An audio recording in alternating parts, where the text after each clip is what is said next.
buteur de cette équipe de Benfica la saison dernière.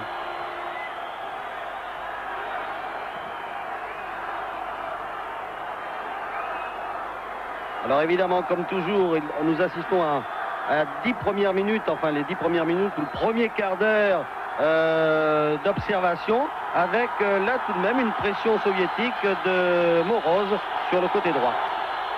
Dégagement de Schwartz sur la tête de Salenko maintenant, longue balle de Salenko.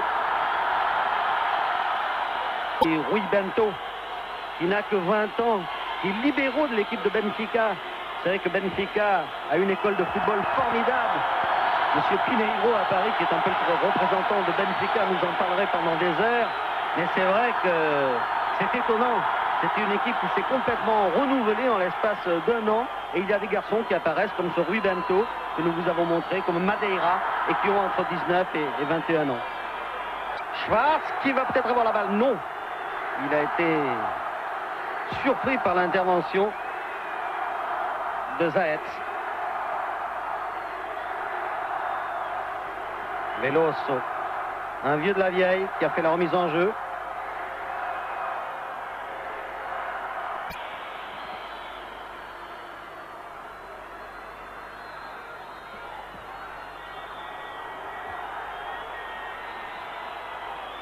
Il y avait une faute effectivement signalée par monsieur l'arbitre,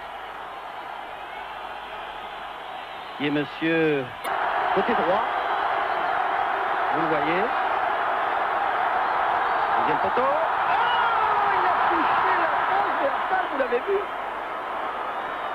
Il a rebondi sur la transversale et le gardien Nenon a dû toucher ce ballon, puisqu'il y a maintenant corner de l'autre côté. C'est Moroz qui tire maintenant, Yuri Moroz. Tête de Schwartz. Schmatovalenko à la récupération.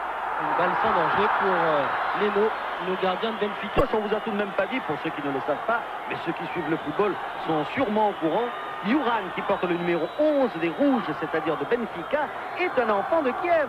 C'est un homme qui jouait dans cette équipe de Kiev la saison passée. Et il a été sifflé hier, voilà, le voici. Il apparaît sur l'écran. Il a été sifflé hier par les supporters de Kiev pendant que l'équipe de Benfica s'entraînait. Toujny.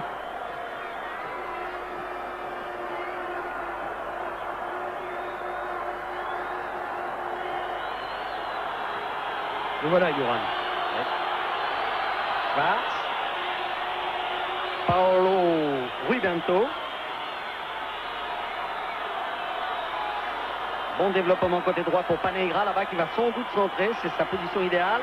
Isaias encore. Derrière lui, attention le tir de Schwartz du gaucher. Non, totalement raté. Et c'était bien joué dans la mesure où il a réussi à s'isoler à une trentaine de mètres d'Ethnie. Il va frapper du gauche. Oh! Nenon s'est touché. Et il a relâché ce ballon, hein. Et Veloso peut quand même dégager.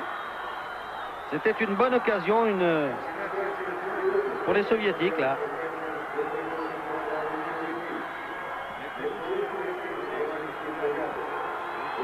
Veloso tranquillement. Alors vous avez remarqué sans doute à 2 ou 3 reprises, c'était... Ah, Koulkov il va, il entre dans la surface, attention, il tire. Oh non, il a centré.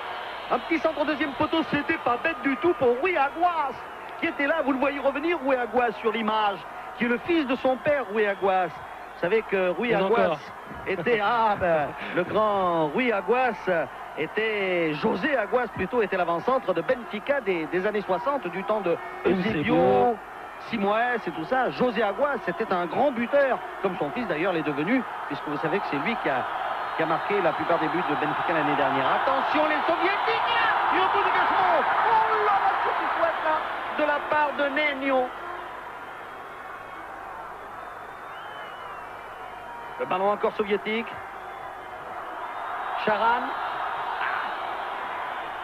Qu'il y a Tern, le Suédois de cette équipe du Benfica de Lisbonne, qui est près du ballon. Il tire souvent les coups francs.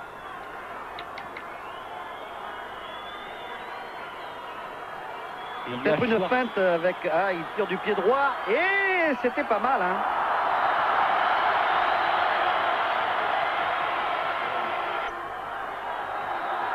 Ageshamenkov, Louzmi maintenant. Peut-être un peu trop classique. Si bien que les Portugais ne tombent pas dans le piège. Comme Veloso couvrait parfaitement sa zone, c'est une remise en jeu. Yuri Moroz. Pour l'autre Moroz, Victor. Oula,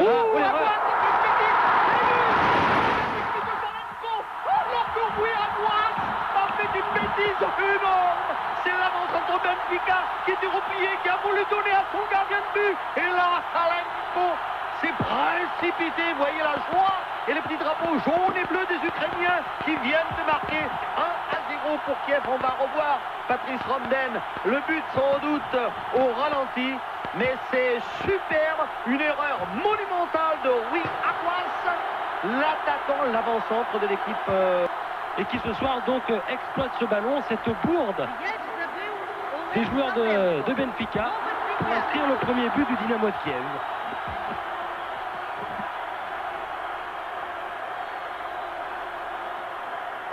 Alors évidemment, avec cette nouvelle formule de Coupe d'Europe, ce qui compte, ce n'est pas de marquer beaucoup de buts, mais c'est d'obtenir les 2 points de la victoire. Si on fait match nul, on a 1 point. Si on perd, on a 0 point. Donc bien évidemment, cela change maintenant la physionomie du match. C'est maintenant à Benfica d'attaquer, de construire son jeu, qui est souvent basé sur la vivacité d'action, les passes courtes et une bonne technique, pour ensuite essayer de revenir au score et arracher donc le point du match nul. Et ce but a été donc obtenu à la 31e minute. Voilà. Attention. Et vous avez vu, c'était tout de même dangereux avec cette balle qui s'écrase un peu devant le gardien, à 1 mètre devant, qui rebondit.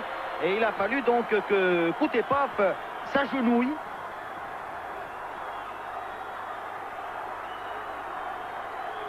Alors nous ici on n'a pas de ralenti, Patrice. Nous voilà, Koutepov.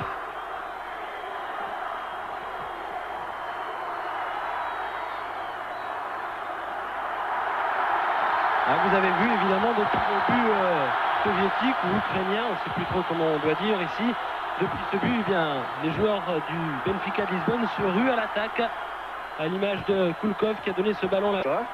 Ah, ils jouent bien tous les deux ensemble sur le côté droit. Il rentre, Kulkov, il tire. Par Charan qui a tenté un tir, mais celui-ci a été contré. Si vous lisez le cyrillique, bien évidemment, vous... Charan qui tire ce corner. Regardez notre ami Salenko au 2e poteau. Prêt à bondir. Oui, il y a une reprise là de Salenko. Salenko qui se prend la tête dans la mesure où se mettre de ses cheveux. Hein. Salenko, l'attaquant soviétique. L'arbitre ayant préalablement sifflé, indiquant la fin de cette première mi-temps. Quoique dans l'équipe portugaise, tout le monde est revenu, semble-t-il, sur le terrain avec Veloso. Veloso pour Kulkov, Paneira. Et centre de Paneira, mais renvoyé. Dégagement de la tête d'Alexandrov. Ah, là, il y a eu une pression initiale de l'équipe de Benfica qui était tout de même très intéressante et qui a dû faire frémir. Mais le ballon est perdu. Le banc portugais avec Tony et ses grosses moustaches. Et puis au premier plan, bien sûr, à droite, vous le voyez, Eriksson, l'entraîneur suédois de Benfica. Un adepte du jeu court et tout en vivacité. Et dont la devise est un jeu sans plaisir, c'est un jeu sans bonheur. Le bonheur sur le terrain avec Rui Bento. Le bonheur pour l'instant, il est sur le pré ukrainien. Ouais. Quadriller le terrain. Tir de Kulkov. И арен de temps de... Напомню, пока 1-0 в их пользу в этом матче. Олег Соленко, он забил этот гол. Сейчас в атаке Шарану нужно отдавать влево. Нет, решит. Вернее, решал в центр, но потерял время, потерял темп. Вот хорошая позиция для удара. Нет, понимаете, мяч, я сам так задержал дыхание. Мяч-то ударился в сетку ворот сбоку, слева. Мяч не побывал в воротах. Ну ничего.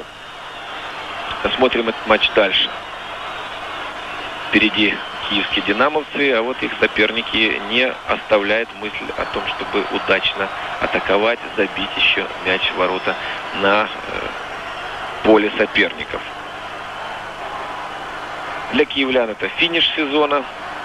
Финиш далеко не самый лучший в чемпионате СССР. Они пятыми закончили это испытание. Ну, состав, вы сами видите, состав менялся. И в конце концов большинство игроков по контрактам, трансферам работают, играют за рубежом. Но вот сейчас Ковалец очень хорошо, индивидуально, сильно прошел и великолепно сыграл вратарь португальской команды. Не дрогнул и отбил этот мяч. Отбил Сергей Ковалец. С хорошего расстояния, в хорошей позиции находился. И полностью его заслуга, что он создал эту ситуацию. Вот только не забил. Ну, не забил. Еще и в роли капитана сейчас. Еще одна замена будет. Антонио Домингош. Пащека. Ну вот ситуация, когда был удар Заленко. И как среагировал вратарь. Ну что ж, игра продолжается, еще замены быть не может. Арбитр четко отвел стенку на положенное расстояние. А вот удар. Хорошо, Игорь, хорошо. Там Кульков. И что, угловой. Сделал этот угловой. Он сейчас во вратарской площадке. Кутепов берет мяч. Перехватывает эту передачу навесную. Звезда первой величины в европейском футболе. Португалец Эйсебио. Это Юран. Вот сильный удар какой. Как он, если бы, как ударил, если бы не Игорь Кутепов, уже второй раз он в таких ситуациях выручает свою команду. Реагирует моментально на такие удары. Вот посмотрите. Перевел через перекладину мяч и будет подан угловой у ворот киевского «Динамо». Хотелось бы пожелать побольше забить киевлянам. Вот есть возможность. Все нормально, можно бить, но готов был к приему мяча вратарь португальской команды. Уже посмотрел на секундомер и попрощался с зрителем финальным свистком.